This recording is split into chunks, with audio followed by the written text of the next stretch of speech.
mencari literatur tentang kebiasaan orang Yahudi, karena tadi tentang Thomas ini Yahudi atau bukan itu ternyata tidak secara eksplisit tertulis di dalam Bible sendiri, melainkan Pak Pendeta mengeksegesinya dari nama Thomas yang artinya adalah kembaran. Kalau begitu Pak, kalau memang Thomas itu kembar, kira-kira Pak siapa kembarannya Pak? Bisa nggak saya dikasih tahu? Biar kita tahu benar-benar itu mengambil dari nama Aramaik yang artinya adalah kembaran dan ternyata dia benar-benar kembar gitu. Bisa nggak Pak? Kita dapat data bahwa Thomas ini. Arti nama, saya mengatakan arti nama. Dan kalau ditanya siapa nama saudara kembarnya, Alkitab juga hanya mencatat Thomas, bukan mencatat segala sesuatu tentang Thomas. Dia mencatat Thomas sebagai murid Kristus, dan arti kata tauma itu begitu. Kita tidak perlu mencari tahu siapa saudara kembar, karena itu tidak penting. Di dalam pembuktian sih Pak, pembuktian bahwa itu benar-benar mengambil dari bahasa Aramaik yang artinya adalah kembar. Karena bagaimana seseorang itu kayak Adam nih. Adam artinya kan tanah apa, debu ya kalau nggak salah, atau manusia gitu. Kita ada esensinya, ada sifatnya. Nah kalau kata Thomas ini artinya adalah kembar, kenapa tiba-tiba seseorang yang nggak kembar dipanggil dengan sebutan kembar gitu kan? Maka harus, ya saya minta sih pembuktian bahwa dia benar-benar kembar gitu. Tapi ya udah nggak apa-apa, kita lanjut ke materi lain aja. Bukan pembuktian, tapi meminta informasi sebenarnya. Ya, meminta informasi. Ya, gitu. Meminta informasi, bukan. Tidak, lanjutkan dulu Bu Rifa di sisa 4 menit. Ya saya lanjut ya Pak. Nanti, terkait dengan yang tadi. Nah. Jadi begini, ini seolah-olah gini, oke lah saya benarkan ini Thomas memanggil Yesus dengan panggilan Allah. Walaupun Yesus dituduh baik aja dia nggak mau. Berarti cuma Thomas doang yang mengakui bahwa Yesus ini Allah. Karena kebanyakan murid dia tuh kaget dan kabur gitu, lari gitu ya. Mohon maaf Rifka, tadi Pak Esra sudah tegaskan bahwa ada banyak murid-murid lain. Cuma beliau tidak mau ungkapkan di sini, hanya pakai Thomas saja. Gitu Mas. Oke, kayaknya sempit banget ya. Tapi nggak apa-apa lah ya, nggak apa-apa. Jadi intinya tuh kayak cuma Thomas doang yang menyadari kealahan Yesus begitu kan. Sementara kayak yang lain-lain tuh kayak nggak sadar kenapa yang lain nggak memanggil dia juga sama seperti itu begitu. Nah jadi kalau saya sih tidak, ya untuk apa saya mendebat Pak Pendeta Esroru gitu kan, itu kan salah satu perspektif jawaban. Nah kalau pembuktian ya saya kan coba cari literatur bagaimana kebiasaan orang Yahudi, tapi bagaimana saya mau mencari literatur orang Yahudi, saya saja belum bisa mempercayai bahwa Thomas ini Yahudi atau enggak, karena setelah saya cari tadi ternyata biografi Thomas pun tidak jelas gitu. Dan Pak Pendeta Esroru meyakinkan saya bahwa dia orang Yahudi berdasarkan namanya yang katanya adalah Aramaik yang diambil dari kata serapan tauma yang artinya adalah apa tadi kembaran, tapi ternyata kembarannya juga tidak ditemukan gitu. Jadi ini memang harus dibuktikan sih. Kenapa? Biar mengukuhkan bahwa dia benar-benar orang Yahudi dan memiliki tradisi orang Yahudi gitu. Karena jangan-jangan dia orang Yunani, Romawi gitu kan. Kenapa? Ya kalau kita lihat orang Romawi ya lihatlah kebiasaan mereka gimana begitu kan. Karena kan kata-kata yang digunakan dalam kitab PB ini kan kata Theos, bukan Yod Hevave, bukan Elohim atau apa gitu. Nah jadi itu sih dari saya.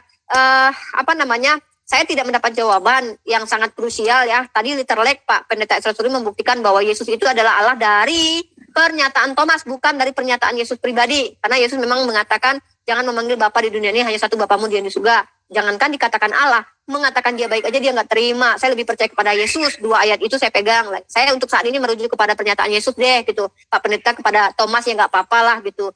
Mengalahkan Yesus dengan pandangan karena Thomas nggak apa-apa. Tapi saya lebih percaya kepada Yesus apa yang dia katakan begitu. Jangan kau panggil Bapa di surga, Bapa lain, karena hanya satu Bapamu dia di surga. Jangan kau panggil aku baik, karena satu yang baik yaitu dia Allah yang di surga gitu ya. Jadi ya untuk saat ini sih nggak apa-apa, mungkin kita lanjutkan lagi dengan Trinitas mungkin ya, karena ini menarik juga. Saya pengen tahu yang Allahnya dari Yesus tuh yang mana sih gitu.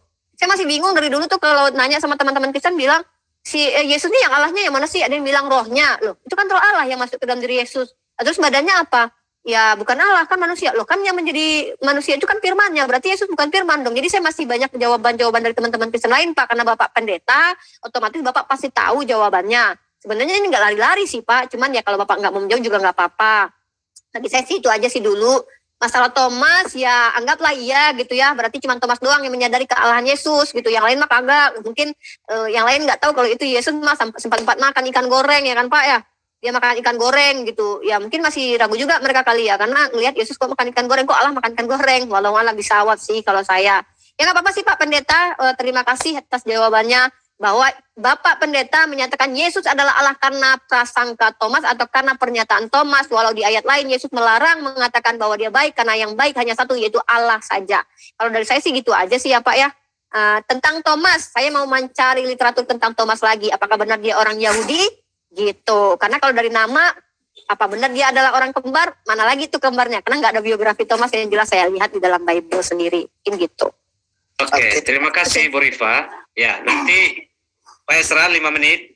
Ya. Memang sih ada permintaan untuk menanggapi yang lain, tapi kan memang kita memang masih fokus di Thomas. Tapi silakan, 5 menit ya Pak Esra. Sebelum kita masuk ke sesi pertanyaan ya. Jadi rasanya aneh kalau keyahudian Thomas dibuktikan melalui siapa saudara kembarnya. Siapa saudara kembarnya itu tidak ada urusan dengan sukunya dia apa atau suku bangsa dia apa. Itu pertama. Kedua, Rifat tidak bisa membedakan antara murid-murid yang lain tidak mengaku Yesus Tuhan dan Allah, dan murid-murid yang lain mengaku tapi saya belum mengungkapkan. Jadi kalau saya percaya murid-murid yang lain juga ngaku, tapi saya belum mengungkapkan. Kalau saya belum mengungkapkan, itu tidak berarti bahwa murid-murid yang lain tidak ngaku. Jadi Rifat perlu bedakan antara apa yang saya nyatakan, apa yang belum saya nyatakan, dengan bahwa mereka tidak mengakui demikian. Gitu. Lalu apa lagi? Saya menunjukkan pada Thomas. Memang sempit, karena justru kalau sempit itulah perdebatan akan terlihat arahnya. Karena saya pengalaman debat dengan orang. Begitu ada ini masuk di sini, lari ke topik ini, lama-lama intinya tidak jelas, sehingga akhirnya tidak jelas ujungnya di mana. Saya nggak mau terpancing.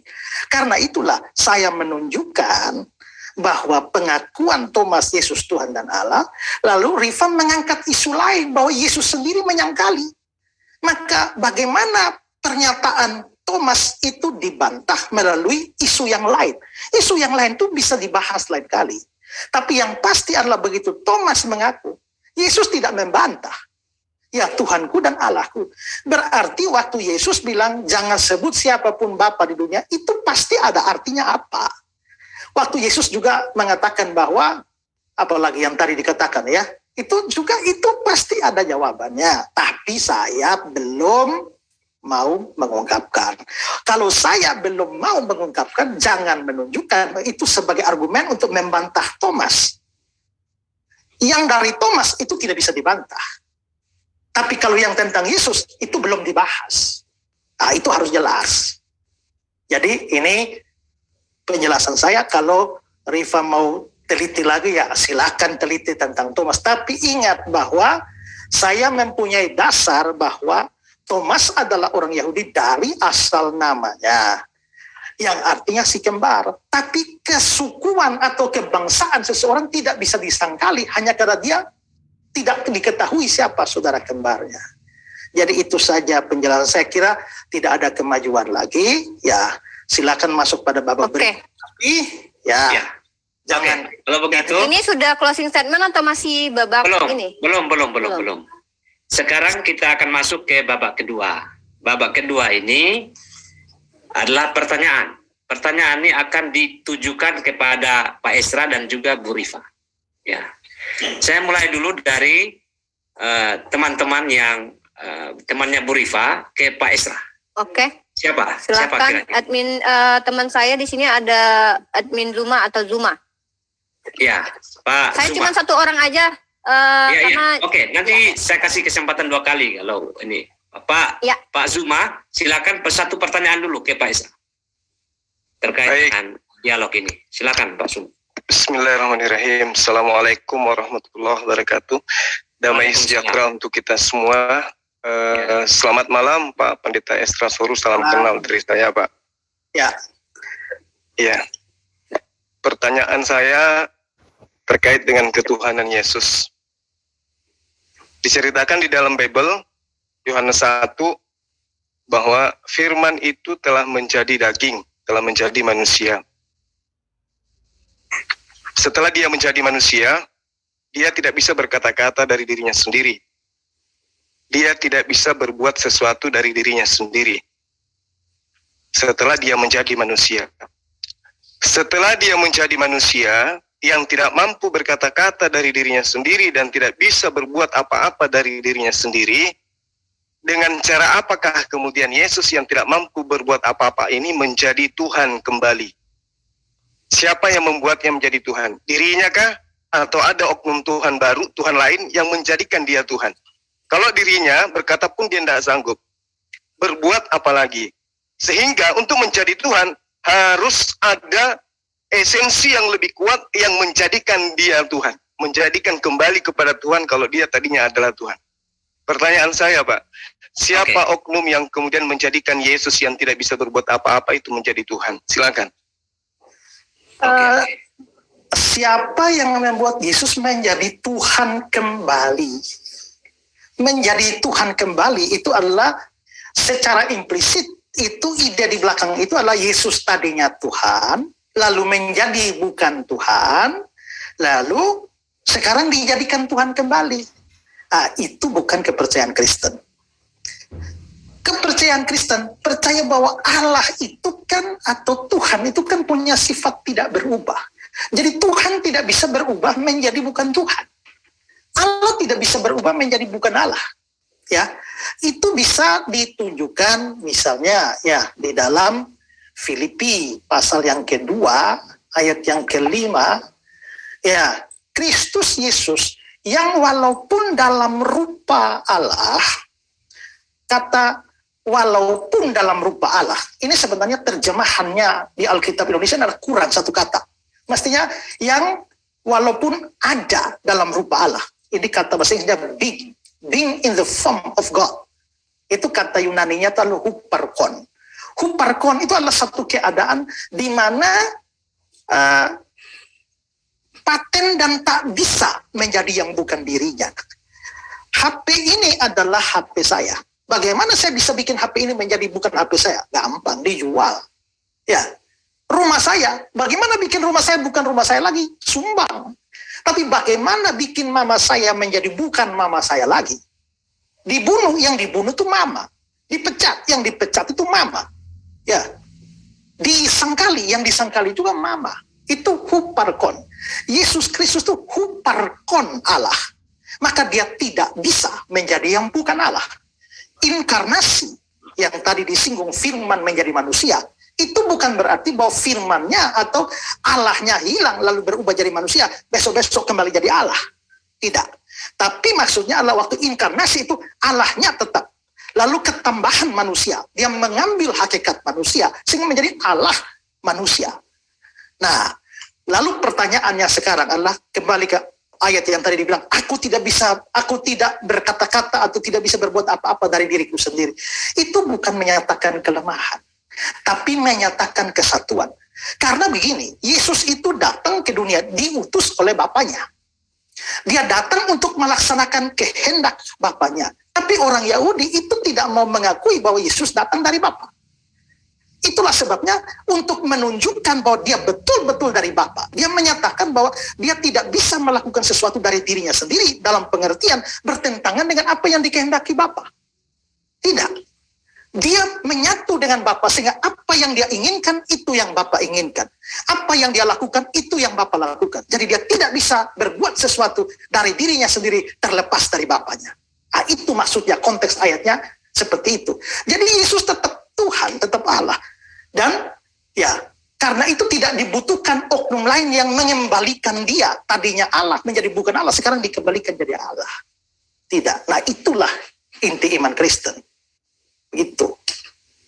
Oke, Boleh terima kasih Pak sanggahan? Esra. Bukan, tidak ada sanggahan Pak Sumat, tidak ada sanggahan, hanya tanya saja. Saya minta komentar Bu Rifat terkait dengan pertanyaan dan jawaban ini.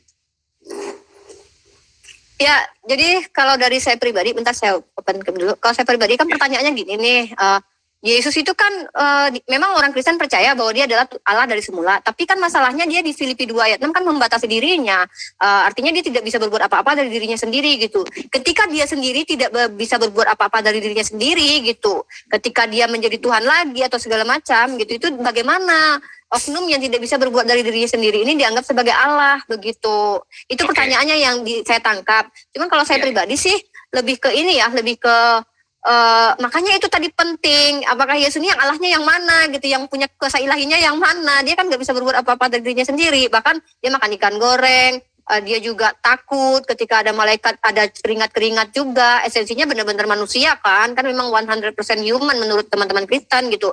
Tapi kalau 100% humannya kan kita nggak bantahin itu umat Islam, kita percayalah gitu. Tapi yang kita tanyain selama ini kan 100% ilahinya ini, di mananya, apanya gitu. Karena dia tidak dapat berbuat apa-apa dari dirinya sendiri, menghidupkan siapa namanya Lazarus gitu, dia juga meminta kepada Bapa kalau nggak salah ya, dan gimana dia mau menjadi Tuhan gitu.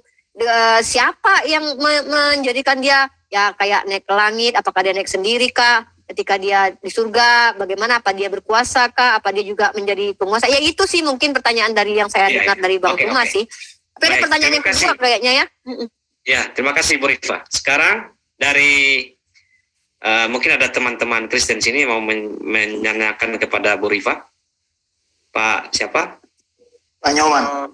Pak Nyoman, ya. Silakan Pak Nyoman. Setelah itu Oke. Silakan Pak Nyoman. Terima kasih. Saya ingin bertanya kepada Bu Rifa. Ya, kalau memang Yesus itu bukan Tuhan, gitu ya, mengapa dia bisa mengampuni dosa manusia? Dan itu dalam teks